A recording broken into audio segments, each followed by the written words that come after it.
अगर आपके पास केवल दो विकल्प हो, किसी निर्दोष को बचाने के लिए झूठ बोलना या सच्चाई बोलकर उसे संकट में डालना, तो आप क्या चुनेंगे?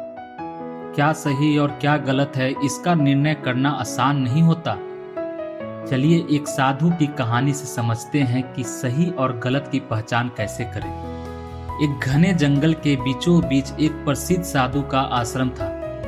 साधु को उसकी सरलता और ज्ञान के लिए दूर दूर से लोग सम्मान देते थे। एक दिन उसके पास एक युवक आया जो सही और गलत के बीच का अंतर समझने में उलझा हुआ था। युवक ने साधु से पूछा, गुरुदेव, जीवन में हर समय सही और गलत की पहचान कैसे करें? क्या सच्चाई हमेशा सही होती है और झूठ हमेशा गलत?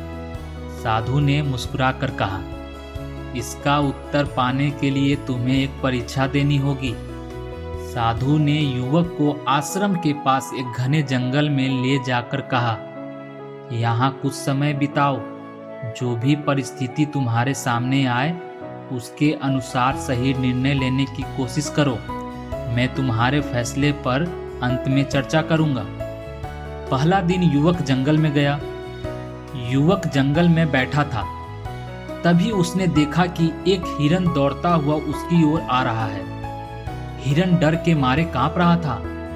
उसके पीछे एक शिकारी भी भागता हुआ आया और युवक से पूछा, क्या तुमने यहां से हिरन को भागते हुए देखा है? युवक उलझन में पड़ गया।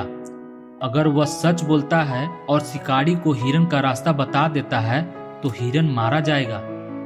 अगर वह झूठ बोलता है तो क्या यह पाप होगा? उसने तुरंत कहा, मैंने कोई हिरन नहीं देखा।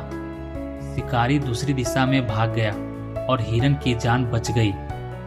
दूसरा दिन युवक जंगल में गया। युवक ने एक चोर को देखा जो एक बूढ़े व्यक्ति से चोरी कर भाग रहा था। युवक ने चोर को पकड़ लिया।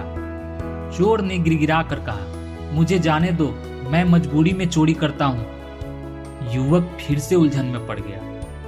क्या वह चोर को जाने दे क्योंकि वह मजबूर था, या बूढ़े व्यक्ति की मेहनत की कमाई वापस दिलाने के लिए उसे सजा दिलाए? युवक ने सख्ती से चोर को पुलिस के हवाले कर दिया और बूढ़े का उसका सामान लौटा दिया। साधु का उत्तर देने का समय आ गया था। जब युवक ने साधु को अपनी दोनों परीक्षाओं के बारे में बताया तो साधु ने कहा, सही और गलत परिस्थितियों पर निर्भर करते हैं। पहली स्थिति में झूठ बोलकर तुमने एक निर्दोष की जान बचाई, यह झूठ सही था। दूसरी स्थिति में चोर को सजा दिलाना सही था क्योंकि उसकी चोरी किसी और के जीवन को नुकसान पहुंचा रही थी। साधु ने समझाया, जीवन में सही और गलत का निर्धारण हमेशा नियमों से नहीं होता। तुम्हारे अंदर का विवेक और परिस्थितियां तुम्हें सही निर्णय तक पहुंचाती है। सबसे जरूरी है कि तुम्हारा इरादा हमेशा दूसरों की भला करने का हो। इस कहानी से हमें यह सीखने को मिलता है कि सही और गलत को परखने के लिए केवल नियमों पर निर्भर नहीं रहना चाहिए। हमें अपने विवेक, समय और परिस्थितियों का सही आकलन करना चाहिए। सही वही है जो किसी का भला करे और गलत वह है जो किसी को हानि पहुंचाए। अब आप सोचिए दोस्तों, अगर आप इस कहानी के युवक की जगह होते तो क्या करते हैं, और अपनी राय कमेंट में बताएं। आशा करते हैं आपको यह कहानी अच्छी लगी होगी। कहानी अच्छी लगी हो तो वीडियो को लाइक, चैनल को सब्सक्राइब और हो सके तो वीडियो को ज़्यादा से ज़्यादा शेयर करें।